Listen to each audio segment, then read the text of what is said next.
Hi, this is Carrie Brownstein. This is DJ Premier. This is Darren Aronofsky. You got the RZA right here. Rose McGowan. Radiohead. Aisha Tyler. Tribe Called Quest. Fred Armisen. Prince Paul. Javier Munoz. Seth Meyers. Tracy Cosmos. Flying Lotus. Hi, we're Chaim, and you're listening to the Talkhouse Podcast. What's up? I'm Elia Einhorn. Welcome back to the show. Today I'm joined by Nick Dawson, Editor-in-Chief of Talkhouse Film. We have some very, very hilarious guests on today's episode. Aubrey Plaza and Craig Robinson. Two legends of the modern Hollywood screen. Too true. It is too true, Nick. And they are collaborating, not just on our podcast, but on a film. An Evening with Beverly Loughlin, the fever dream comic confection created by Jim Hosking, who is a regular Talkhouse contributor, and a wild man, an illiterate, an idiot. He is all things to all men, and this is a pretty crazy film. It also has Emile Hirsch, Jermaine Clement, and your friend Maria Bamford. Oh, Maria. Not my friend, but my friend in my dreams. Well, that's what I meant. Now, Nick, you've had a chance to check out this movie, and you said that it is a little bit untraditional. It is a crazy, hilarious, wild, unpredictable. Go in with no preconceptions and just let the film happen to you, you know? It's an experience. I can't wait to see this one. Now, for those of you out there who don't own a television, who haven't been to a movie theater in 10 years. Who've been living under a rock. Under a rock, perhaps. Aubrey Plaza is a hilarious comedian and actress best known for her role as April Ludgate on the hit NBC sitcom Parks and Recreation. It's a hitcom. It's a hitcom. It is a hitcom. She's also appeared in a number of films. We're talking about Funny People, Scott Pilgrim vs. the World, Monsters University, Life After Beth, Dirty Grandpa, Mike and Dave Need Wedding Dates. Nick, I actually engineered that audiobook for Simon & Schuster. You did indeed. I did. The Little Hours, Ingrid Goes West. And of course, Safety Not Guaranteed, directed by a recent podcast guest, Colin Trevorrow. Shouts. On the other side of the net for this game of comedy tennis, we have Mr. Craig Robinson, who it's kind of interesting, like Parks and Rec, the Greg Daniels show that really made Aubrey Plaza's name, the Greg Daniels show that kind of made Craig Robinson a global star was The Office. He's Daryl Philbin, of course. But personally, I tend to think of him more from movies like Pineapple Express, Hot Tub Time Machine. Zack and Miri Make a Porno. This Is the End, Sausage Party. Yep. And of course, he's a recurring character in Brooklyn Nine-Nine. As Doug Judy, the Pontiac Bandit. Now, Nick, predictably with talents like this talk gets really fucking weird really fucking quick. That's pretty accurate. I mean, they have the call-in, you know. With This is our second call-in segment, I think. It was pioneered by David Cross, Jean Grey, and Fab Moretti of the Strokes. Indeed, that was a pretty legendary call-in that they had. And here they make themselves a single entity, Aubrey Plazanson, and we hear from them. We hear from Lauren from Indiana. Oh boy, do we ever. Who is a recurring presence in this. You'll just have to continue to listen to know what the hell I'm talking about. There's also lots of singing in this episode. It's the singingest. It's beautiful. But we also hear about some pretty serious things, Nick. We hear about Craig's epic hangover, which required him to be wheelchair-bound temporarily. He was living his best life. I love it. We have Molly Shannon's advice about acting and exhaustion. We hear about Aubrey's failed prank on Chris Bosh. The former Miami Heat All-Star. And there is an in-depth discussion about dongles. It had to happen sometime, and I'm glad that it happened now on our show. I'm just saying it. Should we play a tape? Let's roll the tape. This is Aubrey Plaza. This is Craig Robinson. And you're listening to The Talkhouse Podcast. Craig Robinson. Aubrey Plaza. Oh, we got Craig Robinson. Yeah, Aubrey Plaza.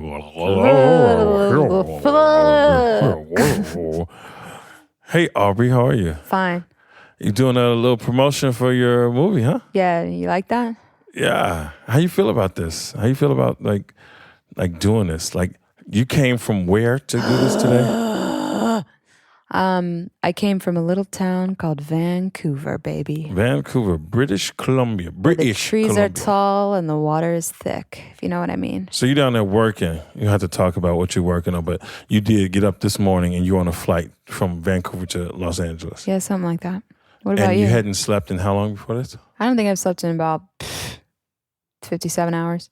Now, But I don't care. I'm used to that as well. It's like, how do you prepare for that? Do you say, I know I'm not going to sleep for 2 days, so I'm just going to accept it and then rest later? Or what's your process? A couple of years ago, Molly Shannon gave me the advice to never fetishize sleep.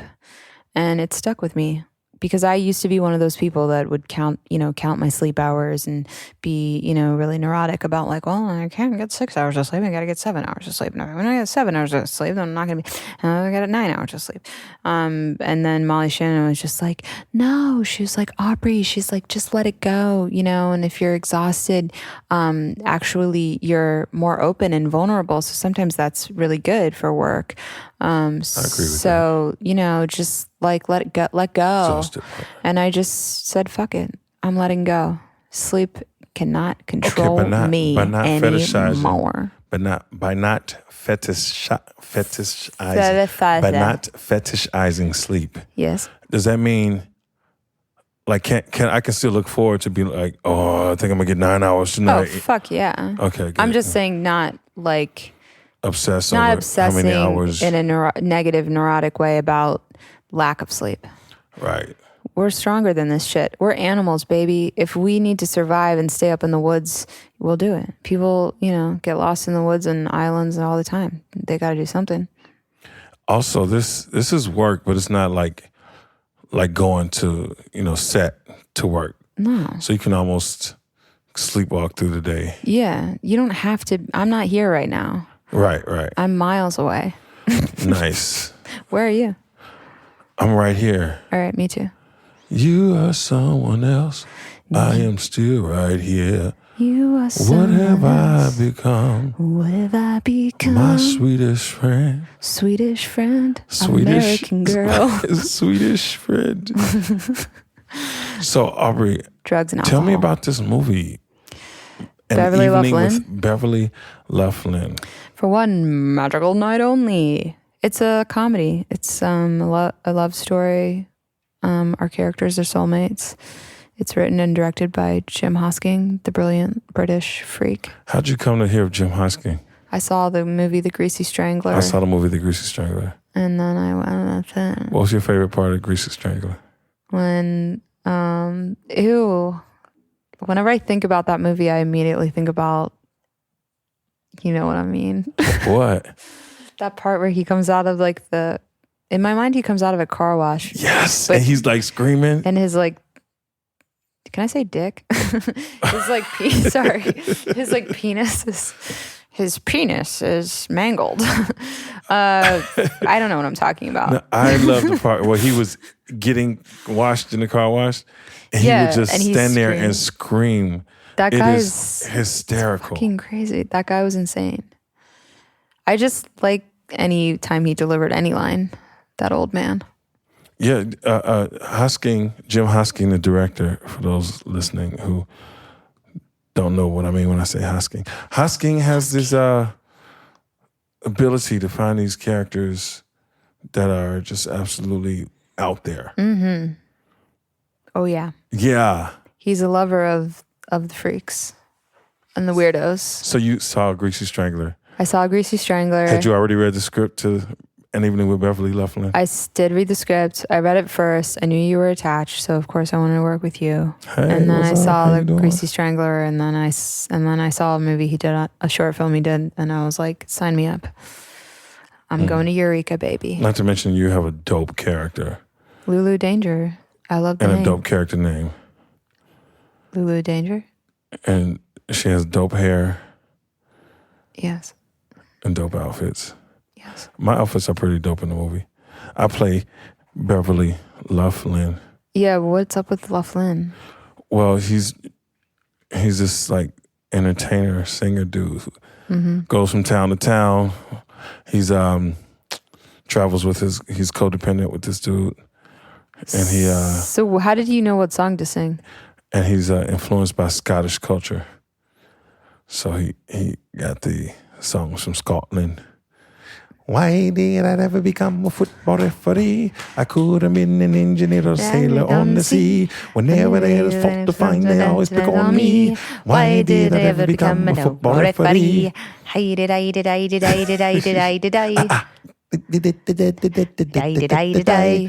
Yeah. What was the other one? Those little ticks of time keep on talking, talking, talking, talking, ticky, ticky, ticky, ticky, talking all the day. Those little ticks of time, no reason, no why. They just ticky, ticky, ticky, ticky, tock the time away. Ticky, ticky, tick, tock, tick. That's Matt Berry's Ticky, part. tick, tock, tick. Do you work with Jermaine on Legion? Do you see him on set ever? Yeah, I see him on set. We this season or last season, Jermaine and I were trapped on the astral plane together, and we actually had to do a song together. We had to sing. Would you like to swing on a star, carry moon, whatever. So we got to do a little singing and dancing. Really? Yeah, you're not the only one. And this is a superhero show? I don't know. I don't pay attention to all that. I just show up and say my lines. I know that's right. So, what do you got in your pockets? I have a cell phone. I have my headphones. Got my a dongle keys, in some there? chapstick, and some crack cocaine. Headphones and a dongle? Dongle? Yeah. What's a dongle? It goes into your Apple iPhone to make your headphones work? No. Oh, you mean the adapter thing? Yeah. That's called a dongle? Yeah. I have that, but I have the actual adapter. Like I have the actual iPhone 8. Oh, wow. So, you still got the headphone thing? So you still got that hole, that sweet hole. No, I have the... Because I got to use my dongle. So you have the hole. I don't have the hole. So why are you got using that your hole. dongle? I have this thing, Let's see. where the power goes. Let's see. I don't know how to work this. I have that. I only have that thing. I don't have a hole. Yeah. I have a dongle. Yeah, I have that too. I have this too. But So you have a dongle. so your headphones still have the... My headphones are connected to a dongle. Oh, Go so into your my headphones phone. have the... I don't even want to talk about this. It's like an ad for You Apple, brought this and up, though. I'm against it. All right. When are we starting this thing? When does it start, bro? Okay, action. Okay. Hi there. We got Aubrey Plaza. People should note that Craig is now drinking straight vodka from the bottle. Slurp. Slurp. Craig and Aubrey here, or you can call us Crawbry. Aubrey Plaza. Crawbry Plazenson. Mm-hmm. You're welcome. Caller, go ahead and ask your question. Well, hi, my name is Lauren. I'm from Indiana. Hey, Lauren from Indiana. I Nice just want to know, is Craig Robinson alive or dead? Because I was Googling him earlier, and I just couldn't figure it out. Lauren, you can rest assured that this is Craig Robinson and I'm very much alive. But how do I know? Well, I'll tell you this much, Lauren. A part of me had to die so the rest of me could live on. You know what I'm saying? I think we all have to go through I just think that's beautiful. evolving in life. So it was a good question. Thank you so much, Lauren in Indiana. I just love everything you do so much, and you inspired me to get a divorce. Well, I hope you enjoy an evening with Beverly Left Lynn, because that's coming up next. Just like an evening to do anything on my own. I'm trapped in a loveless marriage, and I have 5 kids. Okay, Lauren, thank you so much for calling in. We're going to go to our next caller. Caller, go ahead. You're on with Crawbry, a.k.a. Craig and Aubrey. Hey, Hello? this is Sam Smith. Sam Smith? Sam Smith. Hey, Sam Smith. That's right. How do I get this thing lodged out of my crack? Sam, you're on the phone with Craig Robinson. Oh, gotta go. Okay. Well, that's that. Tell me, Aubrey, Yes. do people come up to you all the time about Parks and Rec kind of stuff? All the time. Do people come up to you about The Office? All the time. Do you like it? It's like little flowers blooming everywhere. I think it's beautiful. I feel like that too. You know, it's We're so lucky. like these are people who like how long has Parks and Rec been off the air? Fuck, I don't know. 2000, like 4 or 5 years. I'm really bad at math. It went off after The Office, right? So y'all got about 2015. I think so, yeah. 7 seasons. We're 14. We went off in 2014. So the fact that these new generations... Wow. Are y'all on Netflix? Yes. Oh, nice. I feel like both of the shows keep having more... Rebirths. It's incredible. And people in Europe, they're just catching on. But people are like also are like I've gone through 8 cycles. Like I'm hearing how many cycles people have gone through. God, it's just an endless time fuck. People are just binging and spewing all over the place. Do you travel a lot? I do, I think. Well, I travel a lot for work, but this summer I traveled a bit for my personal reasons. Here, I know how corny it sounds, but being on The Office, it feels like you got friends everywhere. Yeah. You know what I mean? Do you feel like... You mean like because people will come up and say like they love the show and they love your character? They love the show, but it's something about our shows, those Greg Daniels shows. Yeah. That kind of, I don't know, make their way into people's hearts. They stick with people. People watch them. People are comforted by them. They feel that's a good word, yeah. They feel like, wow, you're like you got me through a hard time. I hear that a lot. Like your show, not me. You got me through a hard. I've heard people say, they got through cancer or the parents were sick or the whole family only comes together for that. I love particular time to watch that.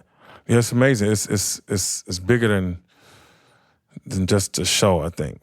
I think so too. There's like a kind of spiritualness to those shows. Why do I feel like we've said this before to each other, exactly in this position with opposing microphones in an abandoned hotel room? This has happened before. I know it. Maybe we said it while we were on set. Hi, I'm calling back. This is Lauren. Hey, Lauren, how are you? Welcome back. You just got to tell me, are you dead or alive? You're dead, aren't you? This is Craig Robinson. Lauren, I'm very much alive. Okay, goodbye. I was going to tell her FaceTime, but she hung up, I guess. Yeah, can you walk into Can you walk in an airport and like go onto a plane without someone noticing you and say? No. Of course, the airport is. Is the airport like a battle zone for you? A what? A battle zone. I get a lot of people. It depends on how fast I'm moving, but I get a lot of people who like, wait, is that? I think, and then they go to look it up, and then I can be going. If it's going to be like a line or something for me, but airport. Usually, I know to go to the airport, all smiles and ready. I just know if I saw you in an airport, I'd be psyched, and I'm not. I'm me. I mean, I know you. I feel the same way about you. I'd run up and hug you. I know you would. And you could actually jump up and hug me. I'd be like, come on, love. Jump right on top of you. Make you carry me onto the plane. Have you ever been wheeled to an airplane, like to the airplane? I have. After I got knee surgery, I was wheeled onto a plane. I was sick, like hungover one day. I got out the car and a freaking bellhop dude. What's it called? Skycap. Skycap. He was like, you need a wheelchair. Like he wasn't even questioning. I was so sick. I was just You're my hero. And I was just thinking, how am I going to get to the gate? So they got me a wheelchair and they rolled me through and you security. Couldn't believe it. Oh my rolled God. me through the whole airport. And I was like, Dad, this is the way. And then I really started playing it up like I was really. I get it. I wasn't horrible, but I was like playing it up. I mean, it starts there, and then you're at Disneyland, and then you're. I mean, then it just. I mean, it never ends. It's a drug, Getting wheeled to the airport, right to the freaking seat almost. I was like, oh, thank you. God. I tipped him really good too. I was in a wheelchair, what is it called? When you go wine tasting? You got wheeled around the wine tasting? Yes. I was I have a photo proof of this. One of my best friends had a bachelorette party, and I had knee surgery, but I was like, I am not going to miss this goddamn bachelorette weekend. That was in Napa, and it was wine tasting, which I'd never done before.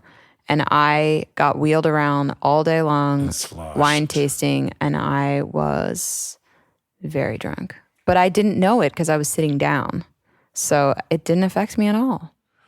2 questions. Yeah. Do you swallow the wine? Or do you spit it back out? I gotta swallow it. Okay. Other question. Why did you have knee surgery? Playing basketball, I tore my ACL, snapped it right in half on the court during a live game, and I was in disguise. I was wearing a disguise. Was it Halloween at the time? No, it was not. Oh, you. Like, I, as me, was playing in disguise as another teammate illegally because I wanted to play on this team that they wouldn't let me on. oh my God! This is a true story. I had a blonde wig on and goggles. So they thought you were someone else. They thought I was someone else, and I fucking snapped my ACL going up for a shot, had to be carried off the court, and the whole point of me even being in disguise was so that no one would pay attention to me. That is karma. Yeah, that entire gymnasium was looking right at me. They took the wig off. I didn't take it off. I kept it on until I got in the parking lot. How'd you get the parking lot? I got carried. The people carrying you, were they in on it, knowing it was you? Yeah, my team knew I was in disguise. It was just the other team that didn't know, and the refs didn't know because it was illegal. Oh, so they never found out. Well, there's a documentary made about it, kind of. What is the name of it? Not literally about that moment, but that is in the documentary. It's a documentary on my basketball team, my former basketball team called the Pistol Shrimps. But I have since self-traded myself to a different team on ESPN Live. The Pistol what? Shrimps. Is you a mean baller like that I'll fuck you up on the court. No doubt. Can we finish this outside, please? I'm not even kidding. I am really good at basketball. Because I don't think you could beat me. Like I would Baby, you have no idea. Come on. Anytime. Come on, Cletus. You name the place. You name the time. I mean, let's go. I'm feisty. I'm sure people want to see this. We got to record this. I play with razors under my fingernails. Hold the phone. I'm like Dwayne Wade. You what? Dwayne Wade. Are you? Fuck yeah. You can hoop like that. That's just, I'm most like Dwayne Wade. Form. I'm cold right now, but, I got this form. In my mind, I stick my butt out, and it's like helps me square up to the basket. So I'm like, does it really help? Oh yeah. It's psychological though. 100%. Whatever it takes, I guess. Exactly. One time I met Chris Bosch in the hair and makeup trailer at Parks and Rec because he did a cameo, and I thought it would be hilarious to prank him. So I pretended to be the hair stylist. And and in my mind, I'm thinking, but he'll know that it's me. Like, he'll figure out that it's me. But he didn't figure it out because he didn't fucking know who I was. So he just thought I was the hairstylist. And I basically pretended to do his hair for 15 minutes, and then he left. And I was like, well, I guess the joke's on me because I just did his hair and he didn't know that it was me. Did he ever figure it out? I don't think so. And they just let him go with the hair like it was? I mean, there was nothing to do to his hair. I just, told him he looked good. What were you saying to him during the 15? Just making small talk? I was just making small talk because I was like messing with him. At least I thought. And I thought like at any moment he was going to be like, oh, it's you. But then I realized like, why would I even think that someone would know that it's me? I'm not that famous. And also like, he's like playing a part on the TV show. So he's probably got bigger things to worry about. He's probably thinking about what he's going to do on camera or something. So, but I'm like in his face, like, messing with him. And then he was like, well, if he watched the show, he didn't know it was me. I was wearing glasses, but I don't think he watched the show then. I tweeted at him. Watch the show and not know who you are. Well, I put the hair lady's glasses on, and then I like put my hair in a ponytail, and I was like, okay, hi, my name's Helena. I'm going to do your hair. And he's like, all right, cool. And then I just kept going. And then everyone else in the trailer was like, is he going to find out? And then I was like, well, I think you look great. I think you should get out there and do your take.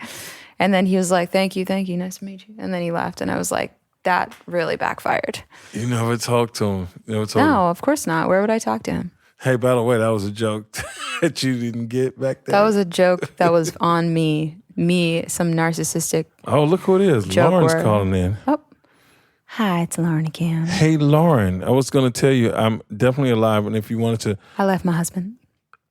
If you wanted to FaceTime to see. FaceTime? How about body time? I'm just kidding. Please come over my house. Hey, Lauren, can we get somebody to talk to her? Somebody talk to her. Lauren? Hey, Lauren, we're going to put you on another call with somebody, okay? Okay. Help you out a little bit. All right. I Thank am you crying. so much. Okay, bye. Bye-bye. So, yeah. West Virginia? Is that what you say you're from? West Virginia, Blue Ridge Rocky Mama. What? Thunder Road, take me home. Thunder Road, right? Thunder Road, take me home. I hate myself. West Virginia. No, you're from Delaware. Yeah. And you're from Chicago? Yeah.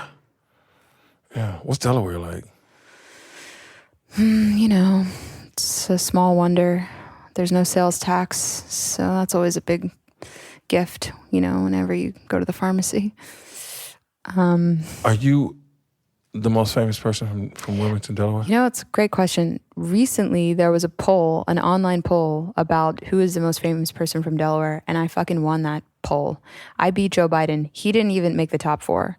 That is what's going on in Delaware. Who's the other top 4? If I can remember correctly, I'm going to misquote this, but I know I'm number 1. I know Ryan Felipe's up there. The guy that created the Heimlich maneuver, what's his name? Martin Heimlich? Why is it a maneuver? Marty Heimlich? Marty's up there and he's not even alive. A maneuver feels like you got to like sneak up on somebody to William do the Heimlich? It's a maneuver. I mean, you got to crush the burps out. What is it? My mother, one time, I was in her room. She was all in the kitchen. And all I heard was, crack. Oh, God. Crack. She was trying to say crack, but she couldn't. She was like choking or something. Oh, my God. And I just heard, and I got up and went to the kitchen. And I didn't know anything about how, but I just put my arms around and start pulling, you know. And it was like a chicken bone or something. You wouldn't have known to do that if Marty Heimlich didn't create that thing. How about that? And if Delaware didn't exist. So Delaware saved your mother's life. So in a way, Aubrey Plaza saved my mother's life. Exactly. Do you still have that chicken bone? And that's going to do it for Craig and Aubrey, the Crawberry. I feel like it's been 4 hours. Has it? Oh, we got time left? Why should people go see this movie? People should see it because we're in it. And man, we're entertaining. If you could sit amongst a group of people. Igloo. Eskimos. Igloo Eskimos, whomever. And do you hate when people say, tell somebody what to say to go see this movie? What would you say to go see? Like, I hate that question. Because like people are going to do what they want to do. People going, yeah, I want to go like... Some people going to see it 3 years later and go, I saw this cool movie. You know, so it's like, what? It's like, I don't know what to say. Just go. Or how about this? When's the last time you had some really good movie popcorn? Hello. Also, like, get out of the heat, you know? Get some AC. You know? Go on a date with someone where you don't have to talk to them. How fun is that? That's the best kind of date. The thing about movies are, in movie theaters, or the screen is so large that the movie actually impacts your brain in a way that it can't when you watch it on a smaller screen. And that's fucking science, people. So don't you think that you're getting the same experience when you watch Netflix and you watch shit on your phone? Because the size of the image counts. Size matters. You heard it here first, folks. The bigger, the better. Ladies and gentlemen, thank you so much for indulging Aubrey Plaza and Craig Robinson. The I'm so sorry, it's Lauren Plazenson again. Hour. It's Lauren again.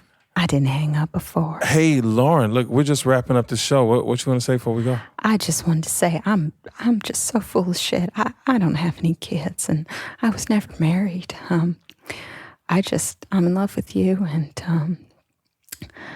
I'm about to die. I'm dying. Lauren, thank you so much for calling. Please hit me up on Twitter, and we can talk about this a little bit more. Thank you, Aubrey. I'm addicted to carpet cleaners. Goodbye. Oh my goodness. She's so sweet. Thank you, Aubrey. Thanks, Craig.